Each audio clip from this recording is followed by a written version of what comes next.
I am Ferdinand Marcos, and I am the President of the Republic of the Philippines. I stand today on behalf of 110 million Filipinos.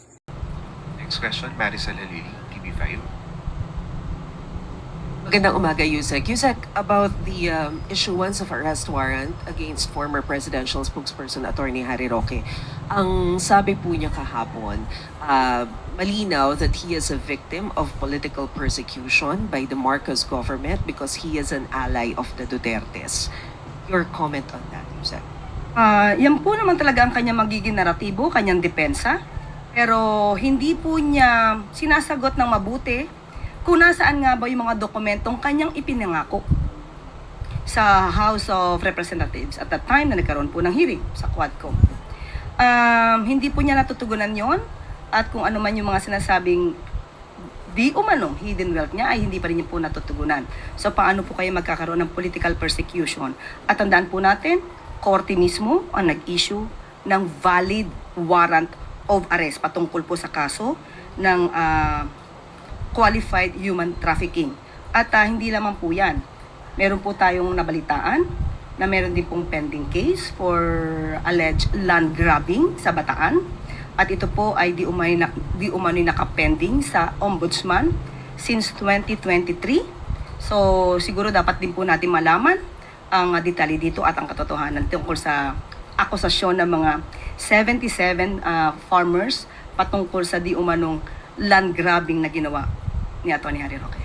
Ma'am, ano po yung magiging action on the part of government? Is it possible to coordinate with the Interpol para mapabalik sa bansa si former presidential spokesperson? Sa ating pagkakatanda, yan din po ang sinabi ni Yusek Nikki T ng DOJ. Maaari po sila makipag-cooperate at makipag-coordinate sa Interpol patungkol po dito. So abangan na lang po natin kung ano man po ang magiging aksyon ng pamahalaan sa pamamagitan po ng DOJ. Pero may sinasabi po kasi si Attorney Roque na sa ngayon, hindi daw pwedeng maipa-deport siya pabalik dito sa Pilipinas dahil ayon daw sa international law, meron pa kasi siyang petition for asylum.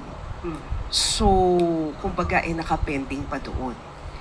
Of course, meron pong ganyan na sinasabi patungkol sa karapatan na wag muna siyang dalhin sa bansa kung saan may kaso. Pero ito po ay kung may maipapakita pong harassment. Kung wala po siya mapapakitang harassment mula sa gobyerno at maipapatunayan na ang mga kasong ito ay legal na nasampa at may mga basihan para siya ay ma-issuehan ng warrant of arrest, hindi po tayo maniniwala na hindi siya maaaring dalhin sa Pilipinas. Follow-up question, Maris Umali, GMA7. So, ma'am, ibig sabihin, even, kasi yun po yung ini-insist niya when we were at The Hague before, ang sinasabi niya, it is part of the provision as an applicant for a political asylum seeker that hindi siya pwedeng galawin at all. Hindi siya pwedeng ipa-deport, hindi siya pwedeng arrestuhin. Kumbaga, he is untouchable as a political asylum seeker. So, ano ang magiging basehan kung sakasakali nung sinasabi po ni attorney na they will work hand in hand with the government in order to siguro serve the arrest? Siya po ang nagsampa ng kanyang petition for asylum. So dapat po para hindi po siya maaresto since may valid warrant of arrest na inisyu ang ating bansa, siya po ang dapat magpatunay na ang pagkuha sa kanya gamit man ang Interpol or kooperasyon sa Interpol, siya magpatunay ang pagdala dito sa Pilipinas ay because of mere harassment. So may condition po yun. Hindi po yun statement na hindi ka pwedeng hulihin, basta-basta. Kung meron naman pong valid warrant of arrest at may kaso siyang dapat kaharapin, hindi po siya dapat magtago sa kanyang petition for asylum. Thank you, ma'am. Next question, Tristan Nadalo, Newswatch. Morning, Yusek. Ma'am, baka gusto lang pong i-clarify ng Malacanang kung totoo or hindi po ito. Kasi may mga lumabas po sa social media yesterday. Ang sinasabi po ay yung latest message daw po ni Pangulong Marcos ay ayaw niya ng impeachment ni VP Sara at inutusan ng gabinete na atupagin ang serbisyo. Can Malacanang verify kung totoo po itong lumabas na mga mensaheng ganito? Ang mabe-verify ko po sa inyo, totoo pong pinag-utos ng Pangulo na dapat asekusuhin po namin ang trabaho. Dapat madaliin po ang pag-i-implement ng mga proyekto na nais niya para sa taong bayan. Pero pagdating po sa impeachment, yan po ay nasa kamay na po ng Senado, nasa kamay na rin po ito ng mga prosecutors. So hayaan na lang po natin yung prosesong dumaloy ng normal. Thank you po. On another topic lang po, yung si Senator Bato de la Rosa, medyo nag-react po siya doon sa yung pag-welcome ng pala sa legitimate opposition, pero parang lalabanan yung mga obstructionists. Ang sabi po ni Senator de la Rosa sa interview po namin ay yung hindi raw po haharang yung Duterte block sa sa mga programa at batas. Pero sana raw po, sabi niya, kung gusto nila ng magandang samahan, magandang cooperation, do not start with warning or threatening the senators. With all due respect to Senator Bato de la Rosa, bato-bato sa langit, ang tamaan ay huwag magalit. Unang-una po, wala tayong pinangangalanan kung sino man. Ito po ay pangkalahatan. Ang nais po natin sa taong bayan ay huwag maging obstructionist para magtuloy-tuloy po ang mga gandang proyekto at programa ng Pangulo at ng administrasyon. Wala po tayong tinireten. Wala po tayong tinireten na senador. Sana po ito ay napakinggan man lang sana niya yung mga words na aking nasabi para siguro po maiiba ang kanyang impresyon at ang kanyang tugon kung nadinig niya yung buo kong sinabi. Ang sabi natin, ang mga lehitimong oppositionist ay welcome dahil kailangan po yan sa isang demokratikong bayan. Ang atin lamang hahadlangan ay yung mga obstructionist na walang ginawa kundi manira at kahit maganda ang proyekto ay hahadlangan. At hindi po yan magiging maganda para sa bansa at para sa taong bayan. Sec, one follow-up question from Maris Umali, GMA. Yusek, speaking of opposition o yung pagkakahati-hati po dito sa slate ng mga presumptive na mga senators, sa inyo pong perspektibo, ilan po ba talaga mula sa alyansa ang nakapasok sa top 12 at ano po ang magiging implikasyon nito sa presidential legislative agenda ni Pangulong Bongbong Marcos? Sa ngayon po, ang bilang po ay 6 na nakapasok. Pero matapos na po ang eleksyon, nagsalita na rin po ang taong bayan. Sa paningin po ng Pangulo, wala na pong alyansa, wala pong PDP, walang anumang kulay ng politika. Dapat lahat po na nahalal ay magkaisa-isa, magkaroon po ng kooperasyon. Ito naman po ay para sa taong bayan. Huwag naman po na sana laging politika ang pinag-uusapan at hindi po tayo makakakilos at makakausad kung puro pamumulitika at pang-iintriga ang gagawin natin sa pamahalaan. Dahil ma'am, wala na pong mga linya o wala na pong alyansa, wala ng PDP and all, ano po ang implikasyon nito sa presidential legislative agenda? Of course, mas nanaisin po ng ating Pangulo na kung ano man po yung maganda niyang proyekto ay isang ayunan ng mga mambabatas para po hindi tayo mahirapan sa pagkuha ng budget para po sa taong bayan. Hindi po hadlang din ang Pangulo kung ano man po ang kanilang mga suhestyon. Kung ito man ay hindi naaayon sa programa ng Pangulo. Kung ito naman po ay may valid reason, ito naman po ay pakikinggan ng Pangulo. Pero sana po kung ano man po yung hiling ng Pangulo at ng administrasyon para sa taong bayan, huwag naman po sana nilang hadlangan dahil lamang sa politika. Salamat po. Thank you, Yusek. At simulan natin sa magandang balita na dala ng administrasyon ni Pangulong Ferdinand R. Marcos Jr. sa bagong Pilipinas. Alinsunod sa direktiba ni Pangulong Ferdinand Marcos Jr. na isulong ang food security at maritime development sa West Philippine Sea, inilunsad ang kadiwa ng Bagong Bayaning Mangingisda o KBBM program. Sa ilalim ng programang ito ng Philippine Coast Guard at Bureau of Fisheries and Aquatic Resources, ipinadala ang MV Mamamalakaya na direktang mamili ng mga sariwang huli mula sa mga ngisda sa Bajo de Masinloc. Bukod sa pagbili ng huli, ay magbibigay rin ito ng subsidiya sa krudo at yelo bilang tulong sa mga mangingisdang nahihirapan sa transportasyon at iba pang gastusin.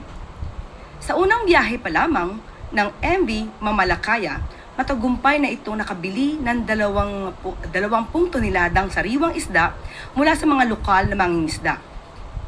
Sa KBBM, sama-sama nating itinataas andagal ng mangingisdang Pilipino habang pinangangalagaan ang yaman ng ating karagatan para sa kinabukasan ng buong bayan. Para ito sa bagong Pilipinas.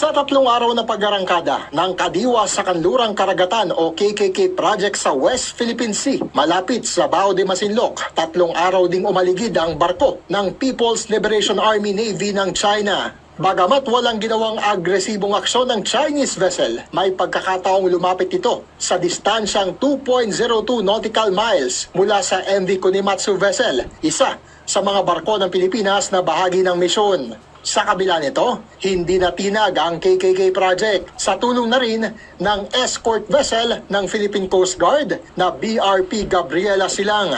Mula umaga hanggang gabi, walang humpay ang pagdating ng mga mangingisda mula Zambales. Sa ilalim ng KKK mission, direktang binibili ng Bureau of Fisheries and Aquatic Resources ang huli ng mga mangingisdang Pinoy sa gitna mismo ng karagatan. Sa pamamagitan nito, mapepreserba ang pagkasariwa ng mga isda sa post-fishing facility ng MV Kunimatsu Fishing Carrier. Malaki rin ang matitipid ng mga mangingisda sa operational cost dahil hindi na nila kailangang dalhin sa Pampang ang kanilang mga huli.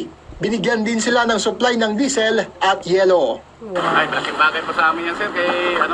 Malaking tulong po yan ng mga may ganito kasi katulad nyo, mahina yung pahuli ng isda.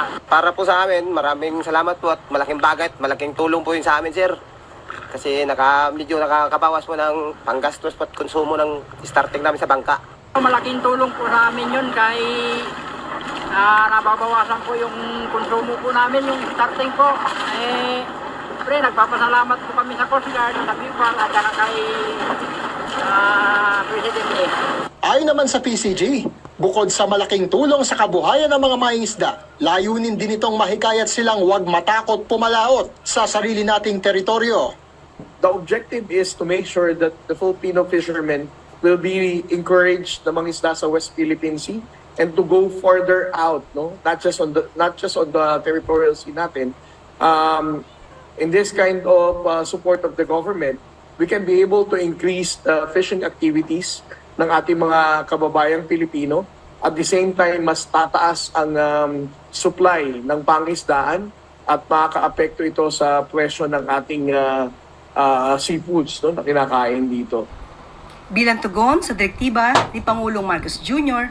na mas paigtingin ang regional cooperation para protektahan ang mga biktima ng human trafficking, labanan ang mga sindikato at siguraduhin ang seguridad sa ating mga border, nagkaroon ng high-level dialogue ang Pilipinas at Cambodia. Pinangunahan ito ng Interagency Council Against Trafficking o IACAT at ng Department of Justice.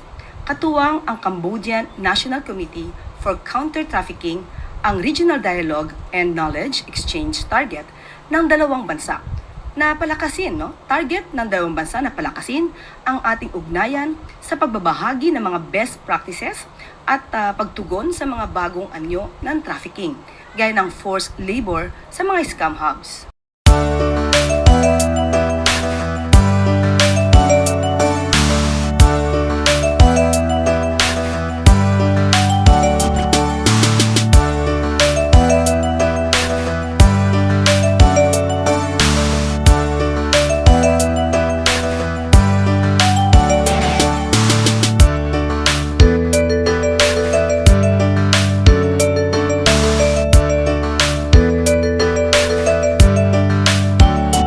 First question po, Raquel Bayan, Radyo Pilipinas.